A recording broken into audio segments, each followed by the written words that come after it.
প্রিয় সাংবাদিক ভাই ও বোনেরা, আসসালামু আলাইকুম। এই সংবাদটি নিয়ে আপনাদের সামনে দাঁড়াতে হবে, এটা আমরা কখনো ভাবিনি। আমরা এবারও আশা করছিলাম ঠিক আগের মতোই আবারও তিনি সুস্থ হয়ে উঠবেন। আমরা ভারাক্রান্ত হৃদয়ে ইতিমধ্যে আপনারা শুনেছেন ডক্টর শাহাবুদ্দিনের ঘোষণা। আজ ভোর 6টায় আমাদের গণতন্ত্রের মা, আমাদের অভিভাবক, আমাদের জাতির অভিভাবক আমাদেরকে ছেড়ে চলে গেছে। ইন্না লিল্লাহি ওয়া ইন্না ইলাইহি রাজিউন। এই শোক, এই ক্ষতি, এটা অস্বাভাবিক, অপূরণীয়। এই জাতি কোনোদিন পূরণ করতে পারবে না। যে নেত্রী তার সারাটা জীবন জনগণের অধিকারের জন্য, কল্যাণের জন্য তার সমগ্র জীবনকে উৎসর্গ করেছিলেন, সেই নেত্রী দেশনেত্রী বেগম খালেদা জিয়া আমাদের মাঝে নেই। এটা আমরা যারা তার সহকর্মী এবং রাজনৈতিক কর্মী, আমরা এটা ভাবতে পারি না। বাংলাদেশের রাজনীতিতে একটা বিশাল শূন্যতা সৃষ্টি হলো। তাই নয়, পৃথিবীর গণতান্ত্রিক আন্দোলনে একটা বিশাল শূন্যতা সৃষ্টি হলো। আমরা দলের পক্ষ থেকে আমাদের ভারপ্রাপ্ত চেয়ারম্যানের অনুমতিক্রমে আমরা দলের কিছু কর্মসূচি নিয়েছি। সেই কর্মসূচিগুলো আমাদের দলের সিনিয়র যুব মহাসচিব জনাব রুহুল কবির রিজভী সাহেব আপনাদের সামনে তুলে ধরবেন।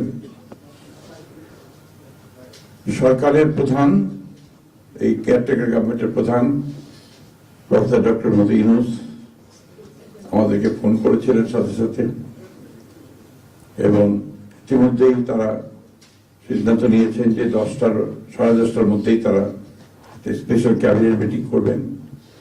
সেই ক্যাবিনেট মিটিংয়ে তারা দেশনেত্রী বেগম খালেদা জিয়ার যে শেষ কাজগুলো, তা জানাজা, তার দাফন, তাকে রাষ্ট্রীয় মর্যাদায় দাফন করা, তাকে রাষ্ট্রীয় মর্যাদা দেওয়া, এই বিষয়গুলি নিয়ে তারা সকাল 10টার সময় একটা সভা করবেন। এরপরে আমরা পুরো জিনিসটাকে কোঅর্ডিনেট করে আবার সেটা আপনাদের সামনে জানাবো। আমি এখন অনুরোধ করব আমাদের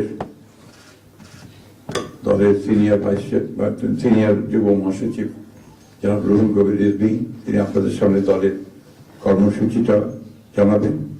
এটা হচ্ছে আপাতত এখনই নেওয়া কর্মসূচি। এরপরে আমাদের একটা স্ট্যান্ডিং কমিটি মিটিং হবে 12:30টার দিকে। সেই মিটিংয়ে আমরা আরো বিস্তারিত কর্মসূচি গ্রহণ করব, আর সরকার যে সমস্ত কর্মসূচিগুলো তার সঙ্গে কোঅর্ডিনেট আমরা করব, এবং সেই বিষয়গুলো আমরা আপনাদেরকে পরে জানাবো। ধন্যবাদ। আসসালামু আলাইকুম। সম্মানিত মহাসচিব, দেশনেত্রী বেগম খালেদা জিয়ার চিকিৎসকবৃন্দ, জাতীয় স্থায়ী কমিটির সদস্যবৃন্দ, বিএনপির অন্য নেতৃবৃন্দ, মহাসচিব মহোদয় বলেছেন, আমি আর কিছু বলতে চাই না। শুধু এইটুকু বলব যে সংকটে, শোকে মাথার উপর যেমন মায়ের একটা ছায়া থাকে, আজকে জাতি যেন সে ছায়া থেকে বঞ্চিত হলো। আমরা হলাম, অসুস্থ ছিলেন হাসপাতালে, কখনো বাসায়, কিন্তু বাইরে কাজ করতে আমাদের মনে হতো যে না, মা তো আছেন, উনি তো দেখবেন সবকিছু। সেই প্রেরণায় যেন আমরা এত শক্তি পেতাম যে এটা, এর ভাষা আমি পাচ্ছি না কিভাবে আপনাদের সামনে বলবো। এক সময় সেই ছাত্র জীবনে এখানে ডাক্তার শাহাবুদ্দিন ভাই আছেন, তাদের হাত ধরে ছাত্র রাজনীতিতে এসেছিলাম।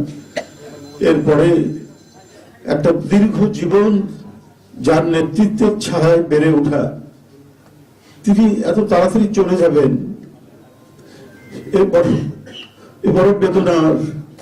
এই শোক এবং এই সংকট কাটিয়ে ওঠা খুব মুশকিল। এই ক্ষতি কাটিয়ে ওঠা জাতির জন্য খুব মুশকিল। এত নিপীড়ন সহ্য করে, এত চোখের সামনে সন্তানের লাশ দেখে শুধুমাত্র দেশ এবং মানুষ এবং গণতন্ত্রের জন্য কি অটুট বড়বল দিয়ে তিনি টিকে থেকেছেন দলীয় কার্যালয়ের মধ্যে বিভিন্ন ভাবে। তারপরেও কখনো তার চোখে মুখে কোথাও তিনি বলছেন এটা আমরা পাইনি। আজ তিনি পৃথিবী থেকে চলে গেলেন। আমরা তার আত্মার মাগফিরাত কামনা করছি। সারা দেশ এবং সারা বিশ্ব এই নিপীড়িত মজলুম নেত্রী তার জন্য গভীর শোক জানাচ্ছে। উপস্থিত সাংবাদিক বৃন্দ, গণতন্ত্রের মা, বারবার হারানো গণতন্ত্র পুনরুদ্ধারে অবিসংবাদিত নেত্রী, মানুষের নাগরিক স্বাধীনতা, বাক ব্যক্তি স্বাধীনতা রক্ষার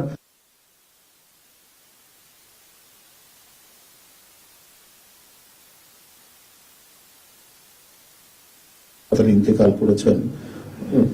চিকিৎসক বৃন্দ যেটা ঘোষণা করেছেন 6টায়, ইন্না লিল্লাহি ওয়া ইন্না ইলাইহি রাজিউন।